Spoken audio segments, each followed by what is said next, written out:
इसकी सच्ची घटना है। श्री सुदामा कुटी के बड़े पुजारी जी इस घटना को सुनाते थे।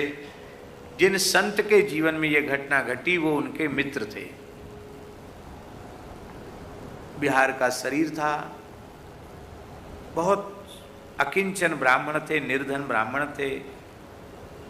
एक छोटा बच्चा जन्म लिया, अभी बालक 4-6 महीने का ही था कि उनकी धर्म पत्नी पधार गई पंडित जी की। गरीब थे, दूसरा विवाह कर नहीं सकते थे। जैसे तैसे ब्राह्मण वृत्ति से भिक्षा मांग करके अपने पुत्र का उन्होंने लालन पालन किया, उसको पढ़ाया लिखाया। और महाराज इतना पढ़ाया लिखाया कि वो कलेक्टर हो गया, IAS अधिकारी हो गया।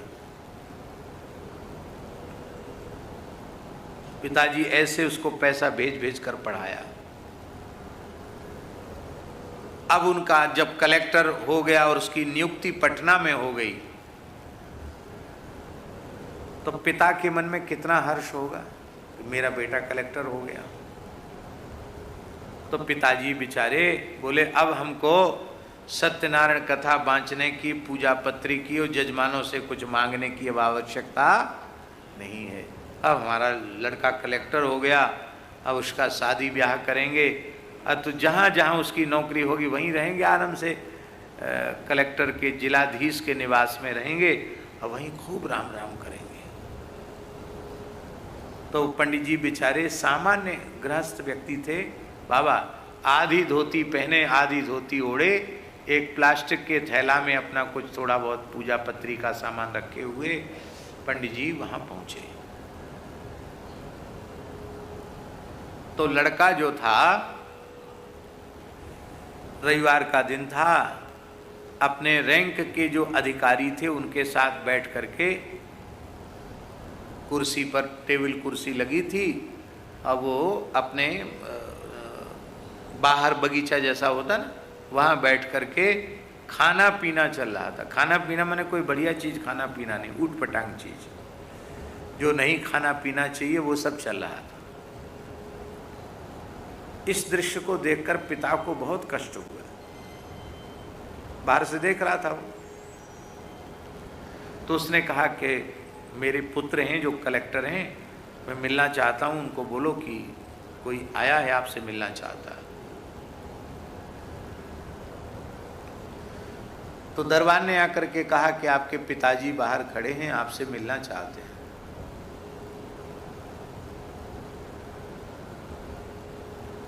तो थोड़ा रुष्ट होकर के कहा अच्छा बुला लो, कोई बात नहीं बुला लो। मतलब प्रसन्नता नहीं हुई इस लड़के को, बुला लो। दूर कुर्सी पड़ी थी, वहां बैठ गए पिताजी। प्रणाम प्रणाम कुछ नहीं किया।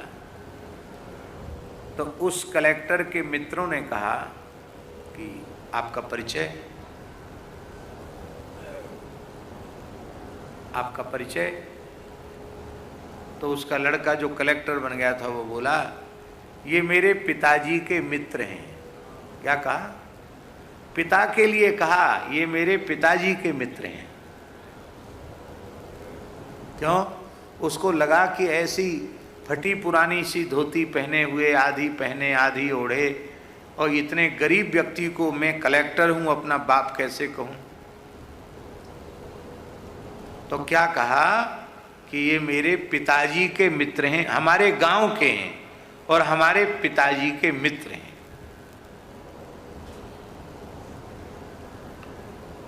पंडित जी उठ के खड़े हो गए और बोले कि ये जो मेरा परिचय दे रहे हैं ये बिल्कुल ठीक दे रहे हैं, पर मैं इसमें थोड़ा संशोधन करना चाहता हूँ। क्या?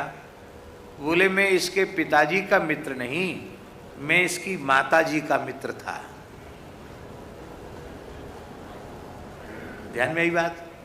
माताजी का मित्र था का मतलब मैं इसका बाप हूं, मैं इसकी माताजी का मित्र था।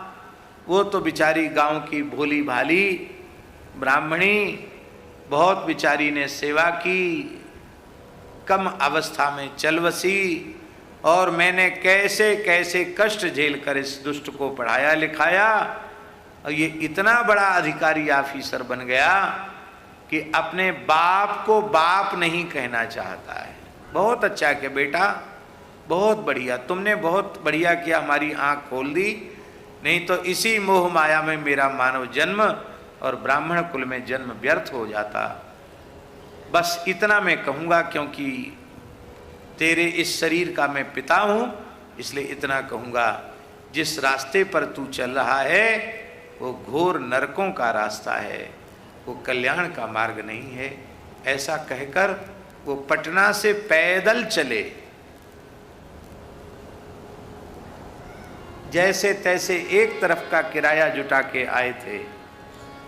द्वारा लौटकर घर जाने की सामर्थ्य उनकी नहीं थी, पर पटना से पैदल चलकर अयोध्या जी आए और तपसी जी की छावनी में विरक्त वेश लिया उन्होंने, और फिर जीवन भर भजन किया। बड़े पुजारी जी के मित्र थे वो, बहुत अच्छे संत हुए।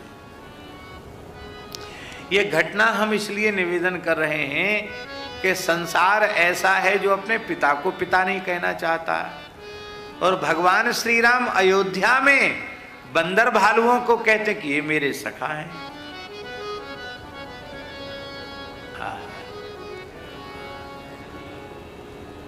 भैया, ऐसा आदर देने वाला भगवान के अलावा और कौन है? अब हम भगवान के भक्त बनते हैं, और चाहे जिसका तिरस्कार, चाहे जिसका अनादर हम करते हैं और कहते हैं कि हम भगवान के भक्त हैं, तो क्या हम भगवान के दास कहलाने के, क्या हम भगवान के भक्त कहलाने के अधिकारी हैं? हम बिल्कुल नहीं। बड़ों का आदर सम्मान करना चाहिए, बहुत अच्छी बात है, पर छोटे से छोटों का भी तिरस्कार नहीं करना चाहिए। बड़ों में परमात्मा की सत्ता है, क्या छोटे से छोटों में परमात्मा की पूर्ण सत्ता नहीं है क्या? इसलिए किसी भी प्राणी का आदर भगवान का आदर है, और किसी भी प्राणी का तिरस्कार भगवान का तिरस्कार है। और इससे आगे बढ़कर यदि हम कहें तो प्राणी ही नहीं, जैसे कपड़े में धागे के अलावा और कुछ नहीं, ऐसे ही इस विराट ब्रह्मांड में भगवत तत्व के, ब्रह्म तत्व के अतिरिक्त और कुछ भी नहीं है। इसलिए जिस वस्तु को, जिस पदार्थ को हम अपनी दृष्टि से जड़ मानते हैं, उस जड़ वस्तु, जड़ पदार्थ में भी परमात्मा की पूर्ण सत्ता प्रतिष्ठित है।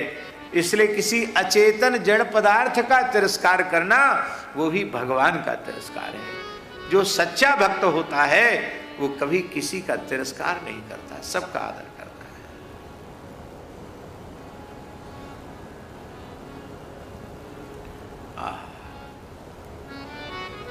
बंदरों ने मन में सोचा कि राम जी धर्म विग्रह हैं, सत्य संकल्प हैं, झूठ क्यों बोल रहे हैं ये?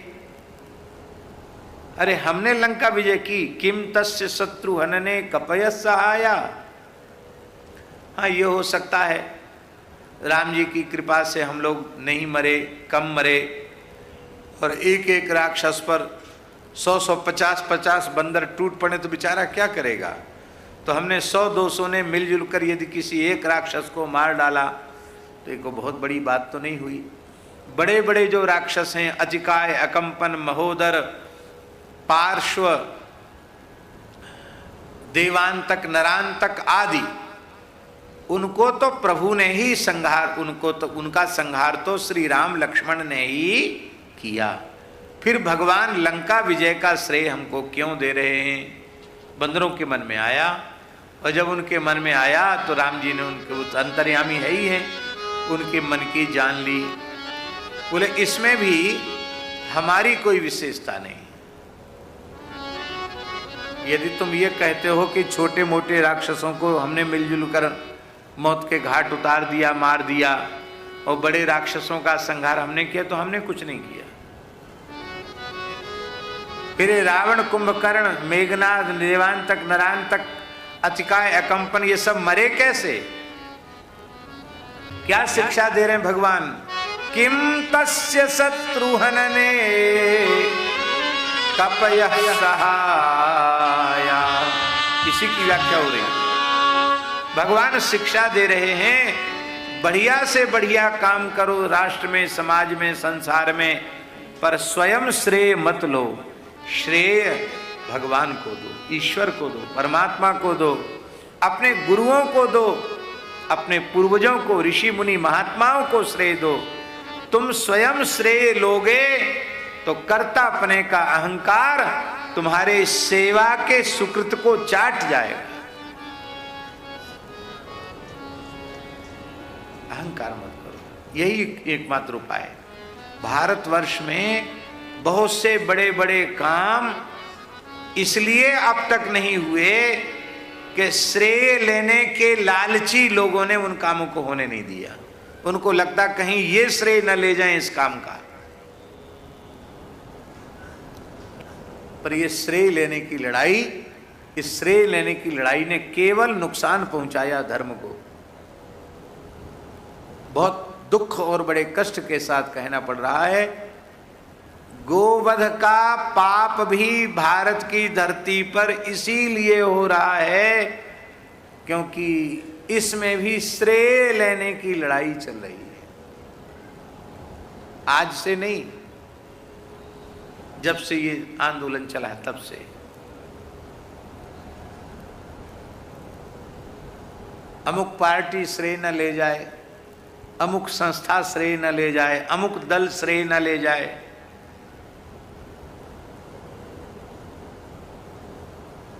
इसके कारण बहुत बड़े बड़े काम जो बहुत जरूरी थे वो नहीं हो पाए। श्री राम मंदिर के भव्य दिव्य निर्माण में इतना समय क्यों लगा? क्योंकि लंबे समय तक श्रेय की ही लड़ाई चलती रही। पर भगवान ये संदेश दे रहे हैं, भैया श्रेय ठाकुर जी को दो, संतों को दो। तुम अहम शून्य होकर केवल निष्काम भाव से सेवा करो। क्या बढ़िया। संत श्री मलुकदास जी महाराज ने अपनी वाणी में कहा, क्या कहा? दूसरों की उन्नति को देखकर ईर्ष्या करना, जलना, और खुदी माने मैंने ऐसा किया, मैंने ऐसा किया, मैं ये कर दूंगा, ये मैं करना, स्वयं श्रेय लेना और अहंकार करना, ये तीन दोष भगवान को बहुत ही अप्रिय हैं। जरन खुदी रघुनाथ के मन नाही सुहाती। और जो अहंकार करता है कहते उसकी छाती को भगवान तोड़ देते हैं। क्योंकि गर्व न कीजे बावरे हरि गर्व प्रहारी। गर्व ही ते रावण गया पाया दुख भारी। गर्व न कीजे बावरे हरि गर्व प्रहारी। तिलक लगाना, संत की वेशभूषा धारण करना, शिखा सूत्र धारण करना, धोती पहनना, इसका निषेध नहीं है। ये तो धर्म के चिन्ह हैं, अवश्य धारण करने चाहिए। पर केवल चिन्हों में ही अटक कर हम रह जाएं, हमारे जीवन में ये सच्चाई न हो, हमारे जीवन में वास्तविकता न हो, तो यह चिन्ह केवल शरीर के चिन्ह हैं। इनसे क्या होगा? प्रथम गुरु श्री गुरु नानक देव जी महाराज को जनेऊ कुल परंपरा के अनुसार जनेऊ दिया जाने लग गया। बोले इस धागे की जरूरत क्या है? उन्होंने कहा ये परलोक में कल्याण करता है। बोले परलोक में शरीर ही नहीं जाएगा तो ये धागा कहाँ से जाएगा? शरीर जल जाएगा, ये धागा भी जल जाएगा। तो परलोक में तो प्रेम, सत्य, दया, करुणा, क्षमा, सब जीवों के में ईश्वर की भावना, ये साथ जीव के जाएगी। तो सबने गुरु जी के चरण पकड़ लिए। ये बालक कोई सामान्य बालक नहीं है। तो क्या उन्होंने जनेऊ का विरोध किया? जनेऊ का विरोध करते तो ये हिंदुत्व के चिन्हों की रक्षा के लिए गुरु अपने बलिदान कैसे देते? पर उन्होंने ये कहा कि केवल इन चिन्हों के धारण करने मात्र से कुछ नहीं होगा, इसके अनुरूप लक्षण तुम्हारे जीवन में होने चाहिए। है एक महात्मा ने निश्चय किया, ब्रज की ही घटना है, बाबा बरसाने की। एक महात्मा ने निश्चय किया, इतने दिन हो गए पड़े पड़े बरसाना गह्वर वन में, श्री जी ने दर्शन नहीं दिया, अब तो अन्न जल त्याग कर प्राण त्याग देंगे। प्रेमी संत थे, बिना प्रेमी हुए ऐसा कौन सोच सकता है? तो ये बहुत पुरानी बात नहीं है महंत जी, माने उस समय की बात है जब गहुवर वन की कच्ची परिक्रमा थी। कच्ची परिक्रमा हमने दी, तब इतनी भीड़ नहीं थी, बिजली नहीं थी, गहुवर वन में बिजली नहीं थी, कच्ची परिक्रमा थी, उस समय की बात है बाबा। तो महात्मा जो है वो मधुकरी करने जाते थे, मधुकरी करने नहीं गए, बस अपने कोठरी में वहीं अपना अनशन कर लिए, वहीं अपने राधा राधा जपें, वहीं रोमे, वहीं अनशन कर लिया। 4-5 दिन हो गए बिना खाए, थोड़ा बहुत जल पी लेते थे बस। बड़े दुखी थे, निश्चय कर लिया श्री जी दर्शन नहीं दे रही तो प्राण ही त्यागने।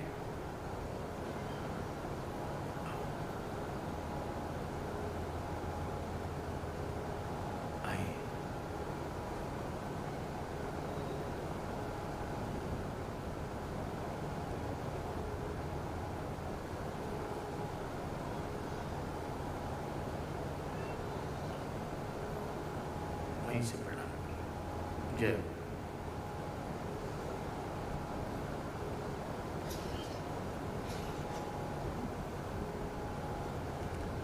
तो बाबा स्वप्न में उनको क्या हुआ अनुभव, थोड़ी नींद आई तो सपना आया कि 2 सखियां आई हैं, कह रही बाबा न्योतो है, तेरो न्योतो है, हमारी मैया बुला रही है। कौन है तुम्हारी मैया? बोले कीर्ति मैया बुला रही है। और कौन है? बोले हमारी स्वामिनी है राधा रानी, वो बुला रही है। अच्छा तो तुम कौन हो? बोले हम ललता विशाखा हैं। सपने की बात। तो उनको भूल गया कि हम अनशन किए बैठे। अरे बोले जब तो कृपा हो गई श्री जी की, चलो 4-6 दिन है गए, कछु खाओ पियो नहीं, अब तो श्री जी के महल से निमंत्रण आया तो जरूर पाएंगे। और वहाँ गए तो स्वप्न में बढ़िया बढ़िया पदार्थ, और मैया कीर्ति मैया और राधा रानी सखियाँ सब पवा रही हैं, और वो पाते चले जा रहे, पाते पाते पाते पाते एकदम तृप्त हो गए, हाथ जोड़ गए, कहते धाप गए। बोले बस अब तो एकदम यहाँ तक भर गया, पर जगह भीतर नहीं है, पर अभी तृप्ति नहीं, वैसे लगता और पावे और पावे। और इतने में ही उनकी नींद खुल गई। बोलो भक्तवत्सल भगवान की। अब ये लीला तो स्वप्न की थी, पर खुल गई नींद। तो नींद खुलने के बाद ऐसा नहीं लगा कि हम 5-7 दिन से हमने भोजन नहीं किया। महाराज जी बाबा ऐसा अनुभव हुआ कि नार तक प्रसाद से भरी हुई है। कभी देखा है? ज्यादा पाने पर सांस लेना भी मुश्किल पड़ता है। ये हालत बाबा की हो गई। और 5-7 दिन तक जब डकार आवे तो दिव्य सुगंध है। अब देखो लोग कहते हैं स्वप्न झूठे होते हैं, ये झूठा मानोगे आप? पाया स्वप्न में और प्रत्यक्ष शरीर में प्रसाद पाने वाली तृप्ति हो गई। ये इस प्रकार की जो ठाकुर जी की लीलाएं हैं। अब आप कहोगे कौन महात्मा थे, कैसे थे, हम क्या बताएंगे आपको, नहीं बता सकते। बस विश्वास करो, ये जो हम कह रहे हैं ये कपोल कल्पना नहीं है, सत्य घटना है। और ऐसी घटनाएं आज भी ब्रज में हो रही है। देखो मनुष्य जो कुछ जागृत अवस्था में करता है क्रियाकलाप, अथवा जैसा चिंतन करता है, स्वप्न में भी प्रायः वैसा ही होता है।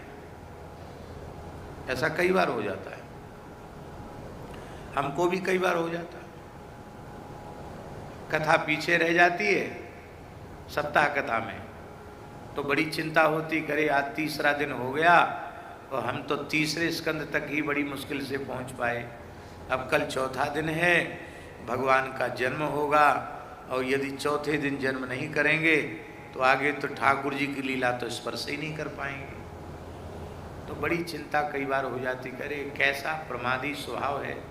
वक्ता लोग तो नाच गा लेते हैं, चुटकुला भी सुना लेते हैं, फिर भी समय बच जाता है, सब कथा मौके पर मुकाम पर पहुंच जाती। हम इतना पिछल्लू पीछे क्यों रह जाते हैं?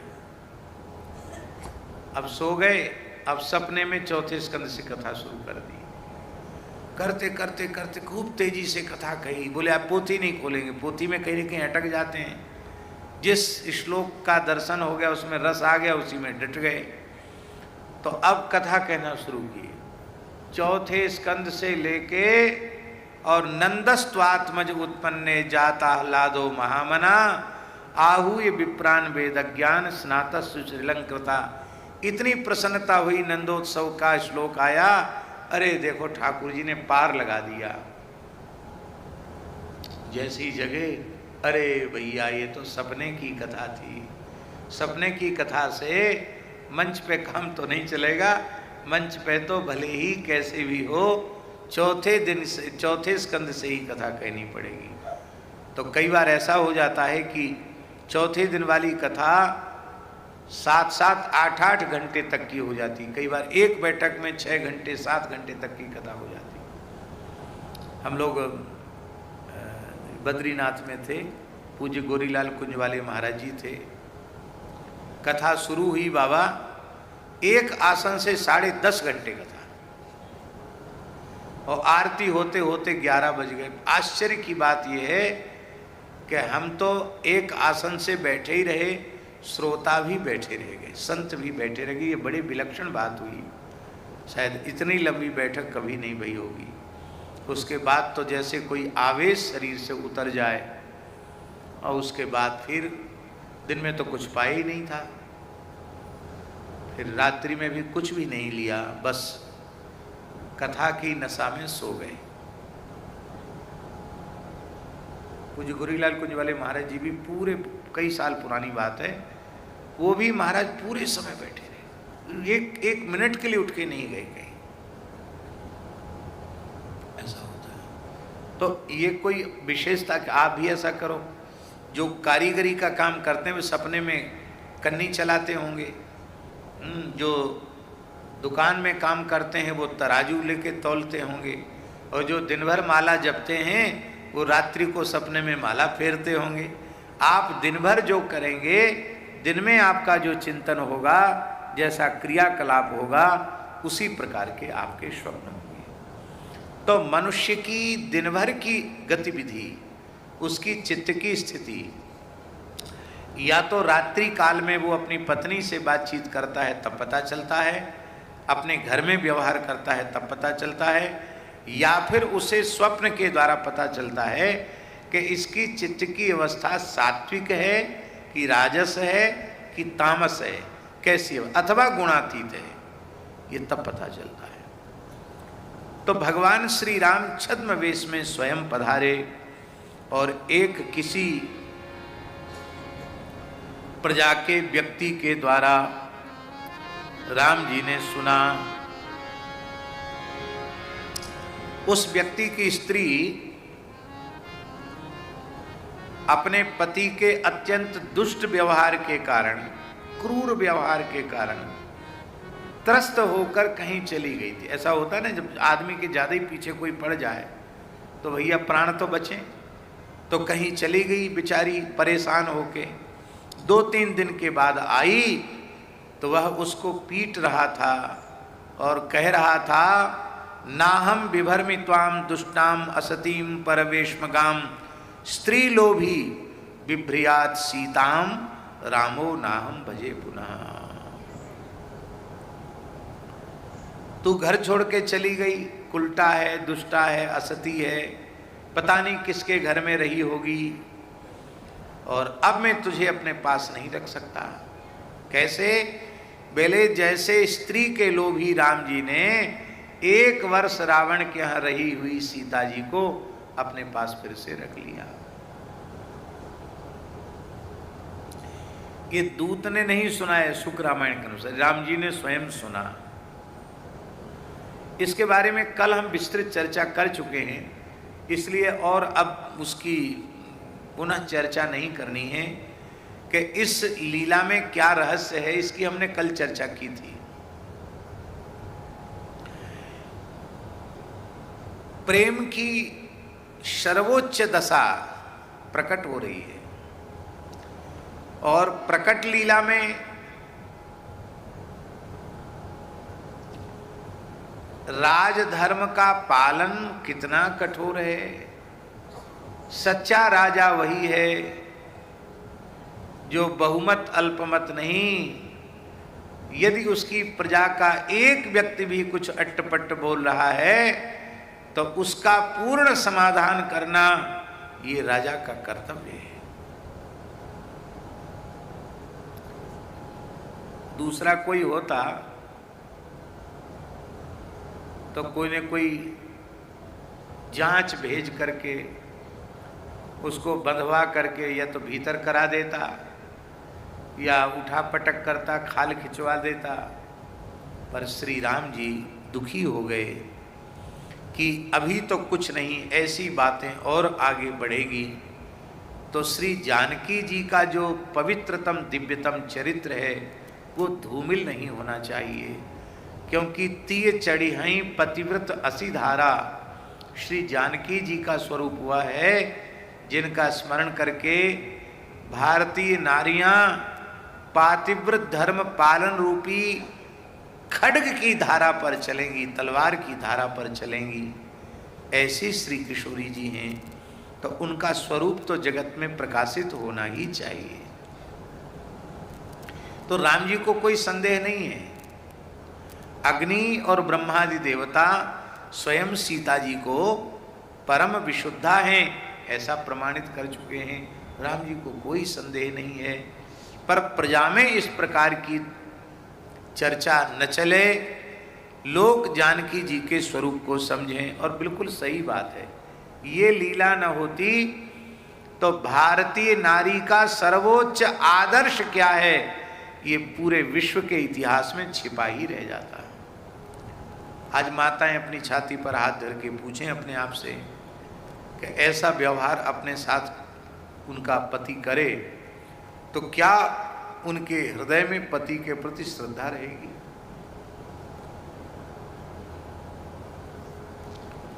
आज तो नेक सी बात पर अभी ब्याह हुए 4-6 महीना भी नहीं हुए कि दोनों ही कोर्ट में पहुंच गए कि हम छुट्टी चाहते हैं। ऐसी ऐसी विचित्र घटनाएं घट रही हैं कि सुन करके लज्जा से सिर झुक जाता है। श्री राम जी के प्रति अनुराग में अणुमात्र भी कमी नहीं आई। और विलक्षण बात है बाबा, श्री राम जी के हृदय में किशोरी जी के प्रति प्रेम में रंचमात्र न्यूनता नहीं आई। अच्छा चलो, हम लोग ब्रज में बैठे हैं, दूसरा पक्ष ले लो, ब्रज लीला का पक्ष ले लो। ठाकुर जी संपूर्ण मथुरा को द्वारिका ले गए अपने संकल्प से। बोलो, पैदल गए कि वाहन से गए? कैसे नहीं, भगवान ने संकल्प किया, सोए थे मथुरा में, जगे द्वारिका में। ठाकुर जी ब्रजवासियों के लिए संकल्प नहीं कर सकते थे क्या? द्वारिका लीला में क्या सर्वोपरि रूप में राधा रानी को वहां प्रतिष्ठित नहीं कर सकते थे क्या?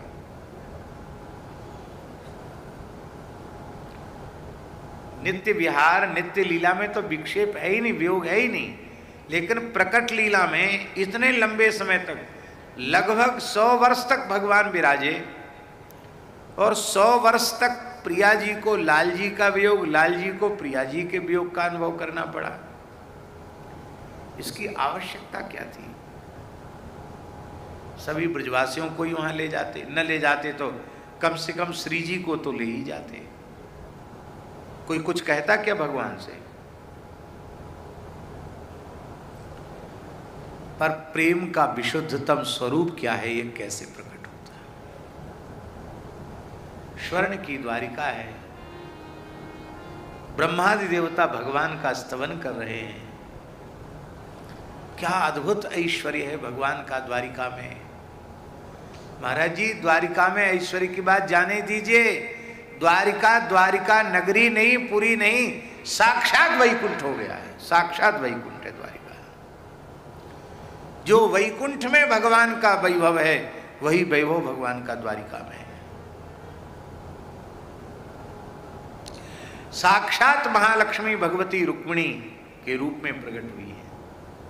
ये 8 पट्टरानी ये वस्तुतः अष्टलक्ष्मी ही है। 16,100 रानियां वो भी सब लक्ष्मी जी के ही स्वरूप हैं।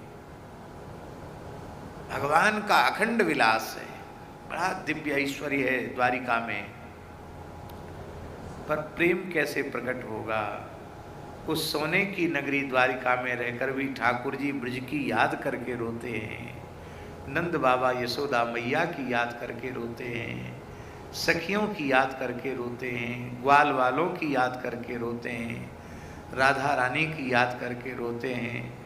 और इतना प्रेम करते हैं ब्रज से, ब्रजवासियों से, कि एक बार रुक्मिणी जी ने और जाम्बवती जी ने, सत्यभामा जी ने, मित्रवृंदा जी ने, सबने यमुना जी से कहा कि इतना हम लोग प्रेम करती हैं श्री कृष्ण से और हाव भाव कटाक्ष से उन्हें अपनी ओर आकृष्ट करना चाहती हैं, और हमारी सेवा में या भावना में भी कोई न्यूनता नहीं है, फिर भी ये प्रेम तो राधा रानी से ही करते हैं, लगातार उन्हीं का स्मरण करते हैं, उनकी याद आते ही रोने लग जाते हैं।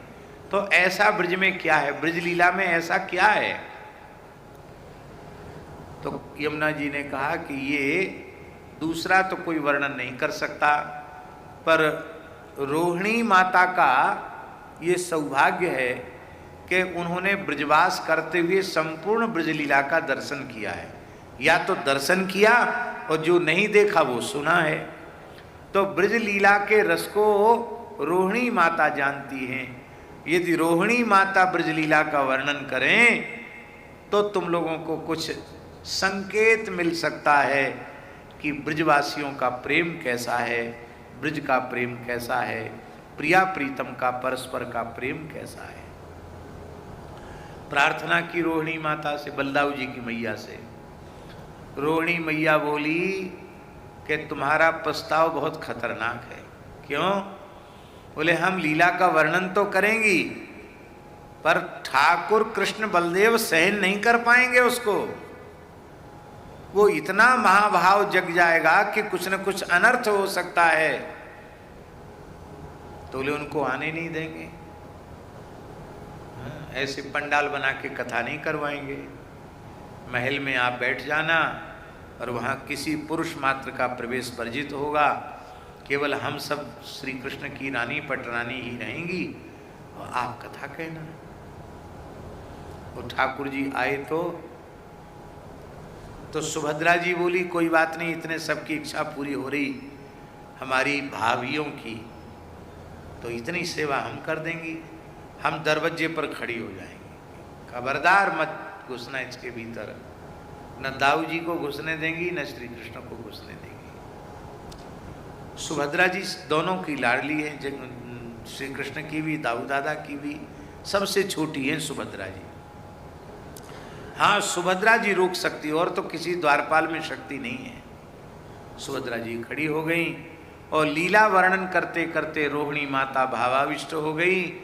और ब्रजलीला का जैसे ही गान शुरू किया रोहिणी माता ने, ठाकुर जी से रहा नहीं गया। भाव विह्वल होकर बलदेव जी और श्री कृष्ण दोनों दौड़े और दौड़े दौड़े आए भीतर। तो कोई उनको रोकने वाला कौन था?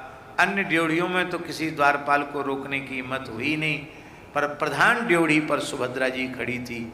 उन्होंने कहा भैया अपनी बहन का मान रखना पड़ेगा, मुझे सेवा मिली है कि किसी को भी प्रवेश न करने दें। ठाकुर जी किसी में हम भी आते हैं, बोले कोई हो, चाहे आप हो चाहे कोई हो, हमें तो यही आदेश मिला है, नहीं तो नहीं। दाऊ जी ने करी तू बड़ी हट करने लग गई, अब जो कछु समझ लो, आप यदि अपनी बहन का मान रखो तो भीतर मत घुसना।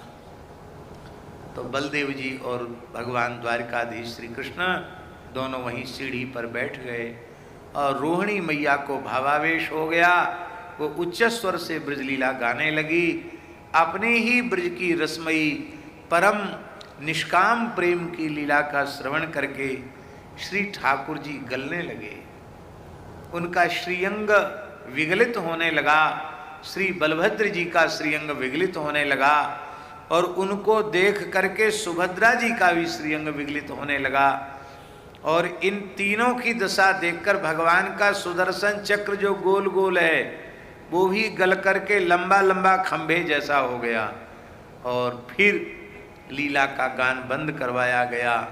नारद जी प्रकट हो गए, ब्रह्मा जी शंकर जी आ गए। आपका प्रेम विकृत स्वरूप का दर्शन कलिकाल के लोग करें। आप इसी स्वरूप में जगन्नाथपुरी में सबको दर्शन देकर कृतार्थ करें। आपने कहीं देखा ठाकुर जी के ऐसे नेत्र, ऐसी नाक, ऐसा मुंह? कोई न समझे कि ये ठाकुर जी हैं तो उसको तो लगे पता नहीं, ये जैसे बच्चे कोई खेल खेल में कोई बिगाड़ देते हैं फोटो, ऐसे तो कुछ कर दिया है क्या? लेकिन नहीं, वो प्रेम विकृत स्वरूप है। उन जगन्नाथ जी के स्वरूप का दर्शन करके श्रीमन महाप्रभु जी को ब्रज भाव का, ब्रज लीला का स्मरण होता, और महाभाव से भावित श्री राधा रानी के मादनाख्य भाव का अनुभव करने वाले श्रीमन महाप्रभु जी जगन्नाथ जी का दर्शन करके इतने भावाविष्ट हो जाते कि प्रियादास जी ने भक्तमाल की टीका में लिखा है, आँखिन आंसून पिचकारी मानो। महाप्रभु जी के नेत्रों से अश्रुपात नहीं होता, आंखों से आंसुओं की पिचकारी छूटती थी। जगन्नाथ मंदिर में एक गड्ढा था, वो भर जाता था महाप्रभु जी के प्रेमाश्रु जल से। अब देखो, तो अब हम ये बात इसलिए हम कह रहे हैं कि यदि श्री जी को, बाबा श्री जी को, ब्रजवासियों को ठाकुर जी द्वारिका ले जाते तो ये प्रेम का स्वरूप तो प्रकट नहीं होता। इतना सब होने के बाद भी ठाकुर जी को ब्रज की स्मृति है, इसी से ब्रज का प्रेम सर्वोपरि है। गोपी प्रेम की ध्वजा ये तभी सिद्ध होगा। ठीक इसी प्रकार से श्री रामावतार की लीला में विशुद्ध नित्य सिद्ध अनादि दिव्य दंपति युगलवर श्री सीताराम जी का दिव्य प्रेम कैसा है। यह प्रेम यदि श्री किशोरी जी वाल्मीकि महर्षि के आश्रम में न रहती तो यह दिव्य प्रेम प्रकट नहीं होता। ये भारतीय आदर्श नारी का जो भाव है वह भी प्रकट नहीं होता। क्या करें, बड़े दुख की बात है। लोग कथाएं तो सुनते हैं पर व्यवहार वैसे ही करते हैं जैसा उनके मन में आता है। ये नहीं होना चाहिए। कथाएं सुन करके वैसा ही भाव अपने मन में करना चाहिए। हमारे पूज्य गुरुदेव भक्तमाली जी एक वाक्य कहते थे, है तो सामान्य सी बात पर है बहुत असामान्य, असाधारण बात है। महाराज जी कहते थे, भगवान को प्रसन्न करना चाहते हैं, मनुष्य प्रसन्न नहीं हो रहा है, भगवान कैसे प्रसन्न होंगे। माता पिता को प्रसन्न नहीं कर पाए, पति को प्रसन्न नहीं कर पाए, पत्नी को प्रसन्न नहीं कर पाए, सास ससुर को प्रसन्न नहीं कर पाए, और चले ठाकुर जी को प्रसन्न करने। अरे जितने रूपों में ठाकुर जी तुम्हारे आस पास हैं, पहले ठाकुर जी के उतने स्वरूपों को तो राजी कर लो। ठाकुर जी अपने आप राजी। अब बाबा बात बहुत सामान्य सी है, लेकिन कितनी ऊंची बात है। भगवान ने स्वयं प्रकट होकर के उच्च आदर्श को प्रकट किया। इति लोकाद बहुमुखाद दुराराध्याद संविदा पत्या भीतेन सा त्यक्ता प्राप्ता प्राचेत शास्त्रमम। इस प्रकार से लोकापवाद से श्री किशोरी जी को बचाने के लिए और एक प्रजा की, एक सामान्य स्तर के व्यक्ति की भी बात का कितना महत्व राजा को रखना चाहिए, और इसका प्रायश्चित हुआ, इसका प्रायश्चित हुआ। हाँ?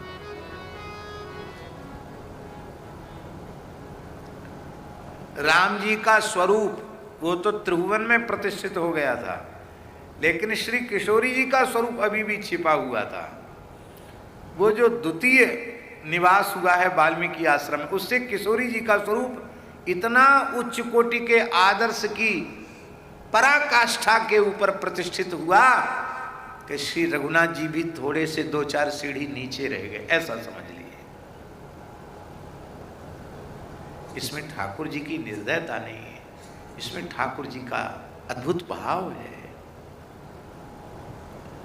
और श्री किशोरी जी ने कल आपनों ने सुना ही कि भगवान को गुरु वशिष्ठ जी ने कहा कि इस समय श्री जानकी अंतर्वर्तनी हैं, आसन्न प्रसवा हैं, तो इस समय उनके मनोरथ की पूर्ति तुम्हें करनी चाहिए।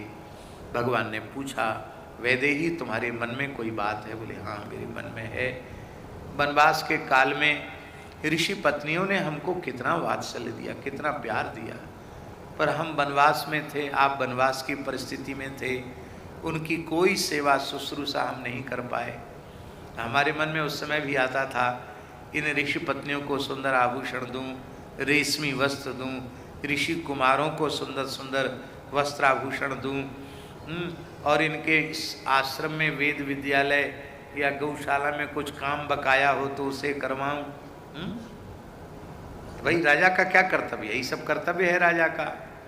तो ऋषियों के लिए सुंदर मृग चर्म, व्याघ्र चर्म दूं, उनके लिए वलकल दूं, सुंदर कमंडल दूं।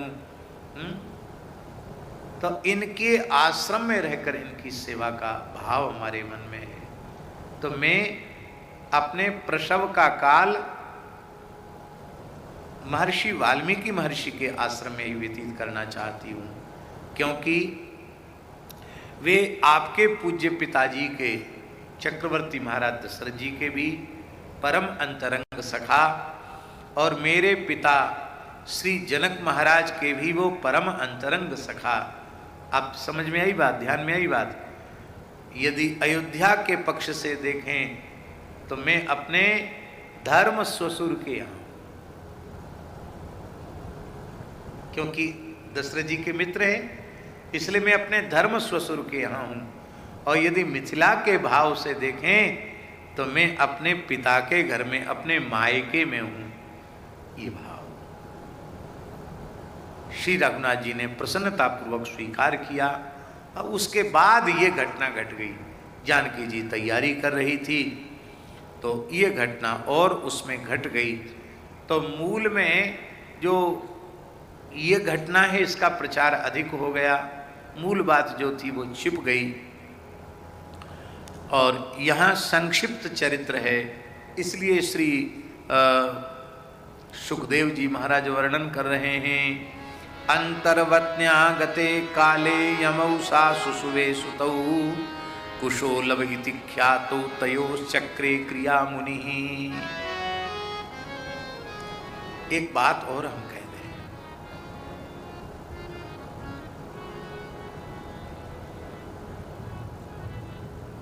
श्री जानकी जी को वाल्मीकि महर्षि के आश्रम के निकट लक्ष्मण जी ने छोड़ा। निकट का मतलब ऐसा समझो जैसे हम लोग यहाँ बैठे हैं गौशाला, और गौशाला के दरवाजे पे किसी को बिठा दिया जाए, तो गौशाला का द्वार कोई गौशाला से अलग थोड़ी माना जाएगा, गौशाला ही माना जाएगा। इस तरह से वाल्मीकि महर्षि के आश्रम की सीमा में ही श्री जानकी जी को विराजमान किया और कहा कि माता, मुझे आप अपनी प्रेम भरी दृष्टि से ही देखना, इसमें आपके पुत्र लक्ष्मण का तनिक भी कोई अपराध नहीं है, प्रभु की ऐसी आज्ञा है। तो कहा लक्ष्मण, तुम हमारे साथ महर्षि का पादवंदन करने नहीं चलोगे? अरे तुम्हारा तो कर्तव्य है वहां हमको व्यवस्थित करो किसी कुटिया में, और सब काम ठीक ठाक हो जाए तब तुम जाओ, यहीं छोड़ के जा रहे हो। अभी भी जानकी जी को खबर नहीं है। लक्ष्मण जी फूट फूट करके रोने लगे। कहा रे लक्ष्मण, कितनी प्रसन्नता का विषय है, हम ऋषि पत्नियों के सेवा में लगेंगे और वहाँ ऋषियों का सत्संग हमको सुनने को मिलेगा, कितने आनंद की बात है, तुम रो रहे हो। कहा माता, प्रभु की यहीं तक आने की मुझे आज्ञा है। किशोरी जी संकित हुई और कहा क्या उन्होंने मुझे मेरा परित्याग कर दिया है? लक्ष्मण जी ने कानों पर हाथ रखा और बेहोश हो गए। समझ गई।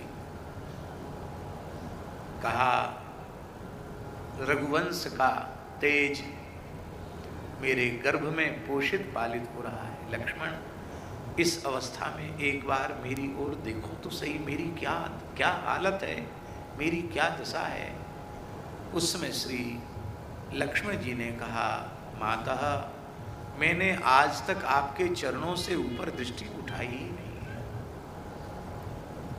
आप मुझे आज्ञा दे रहे हैं कि मेरी ओर देखो, तो मैं कैसे देखूं?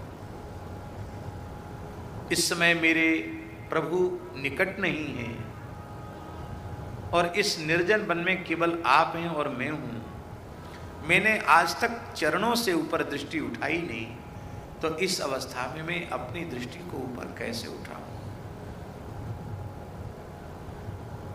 बाबा किशोरी जी सावधान हुई और कहा, लक्ष्मण, अब मेरी एक बात सुन लो। मैं तुम्हें एक सेवा संभला रही हूं। मेरे वियोग में यदि प्रभु व्यथित हुए और होंगे अवश्य, तो उनकी सार संभार कौन करेगा? इसलिए तुम मुझे वचन दो कि उनकी सार संभार करोगे।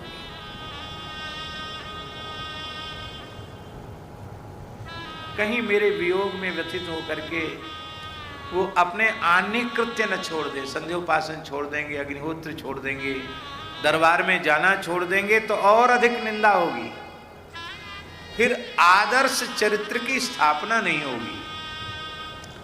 इसलिए उनके धार्मिक क्रियाकलाप प्रभावित न हो, मेरे विरह में प्रजा की सेवा प्रभावित न हो, वे राजधर्म का त्याग न करें, भले ही उन्हें राजधर्म के पालन के लिए सब कुछ त्यागना पड़े, पर वे राजधर्म का त्याग न करें, क्योंकि मैं सब कुछ सहन कर सकती हूं, पर अपने प्राण जीवन धन श्री रघुनंदन की अपकीर्ति में सहन नहीं कर सकती। उनकी कीर्ति को कोई कलंकित करे, ये मुझे सहन नहीं होगा। लाख लाख करोड़ करोड़ प्रणाम है श्री किशोरी जी के चरणों में। इसको कहते हैं प्रेम।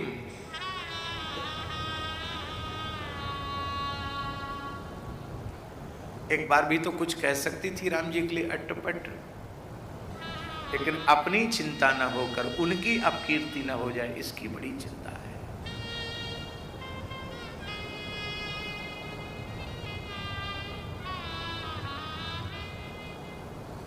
लक्ष्मण जी ने नीची दृष्टि की, किशोरी जी के चरणों में मस्तक रखकर प्रणाम किया, परिक्रमा की, और रोते हुए लक्ष्मण जी गंगा पार करके रथ खड़ा था, रथ पर बैठ गए। लक्ष्मण जी की क्या दशा हुई होगी उसका वर्णन वाणी से संभव नहीं है। इधर कुछ मुनि कुमार, ऋषि कुमार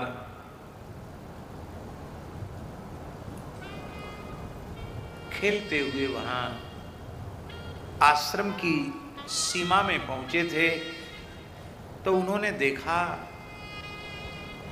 कि एक देवी अपने श्री अंग कांति से संपूर्ण आश्रम को जगमग जगमग करती हुई मूर्छित अवस्था में पड़ी है। मूर्छित अवस्था में भी इतना दिव्य प्रकाश श्री अंग से निकल रहा है कि पूरा वन उद्भासित हो रहा है।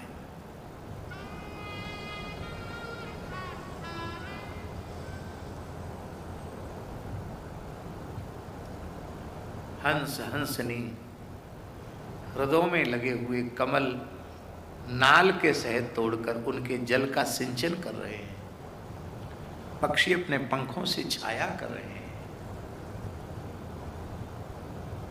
इस विचित्र दृश्य को ऋषि कुमारों ने देखा तो वे महर्षि वाल्मीकि के निकट पहुंचे। उन बालकों को अत्यंत कौतूहल से भरा देख करके महर्षि ने पूछा, बटुको, बालको, तुमने कोई आश्चर्यजनक घटना देखी है?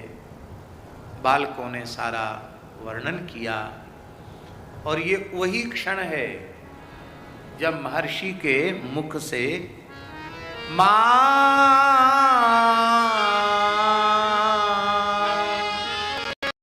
निषाद प्रतिष्ठां त्वमगमः शाश्वती समा यत क्रौंच मिथुनादेक मवधि काम मोहितम। श्लोक निकला और फिर ब्रह्मा जी आए। ब्रह्मा जी ने कहा कि तुमने ही श्लोक की रचना की है, धरती पर इसके पूर्व कोई पंक्ति छंदबद्ध कोई काव्य नहीं, ये प्रथम काव्य की पंक्तियां आपके ही मुख से निश्चित हैं, आपके ही मुख से सरस्वती प्रकट हुई है। भगवान श्री राम के लोक मंगलकारी चरित्र के लेखन और गायन के लिए आशीर्वाद दिया है कि तुमसे कुछ भी अविदित नहीं रहेगा, सब कुछ तुम्हें विदित हो जाएगा। किसके मन में क्या बात है वो भी तुम्हारी समझ में आ जाएगी। इसके बाद नारद जी आए।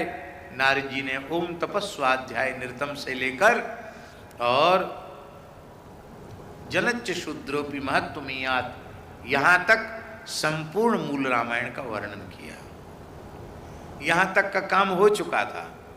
अब महर्षि पूरे रामचरित्र का अनुसंधान कर रहे थे। अब सोच रहे थे कि हम कहाँ से लिखने का उपक्रम करें। तब तक बटुकों ने आकर के यह सूचना दी। महर्षि का हृदय करुणा और प्रेम से भर गया। उनके मन में आया ये किशोरी जी नहीं, वस्तुतः राम जी की करुणा, श्री राम जी की कृपा, श्री राम जी की अनुकंपा, चरित्र नायक की दया ही श्री किशोरी जी के रूप में आई है। क्योंकि रामचरित्र इतना अद्भुत है, इतना उदात्त चरित्र है कि मेरे जैसे सामान्य व्यक्ति में लिखने की शक्ति कहाँ है। श्री किशोरी जी की नखमणि चंद्रिका की छटा में, उनके चरण की श्री चरण नखमणि कांति की दिव्य ज्योत्सना में ही मैं श्री रामचरित्र का लेखन करूंगा। क्योंकि रामचरित्र की सूत्रधार तो श्री जानकी जी हैं।